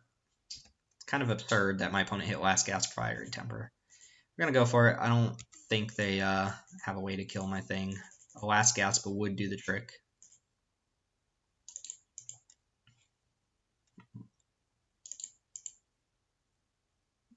Alright, we went to 1 and 2 with our Madness deck.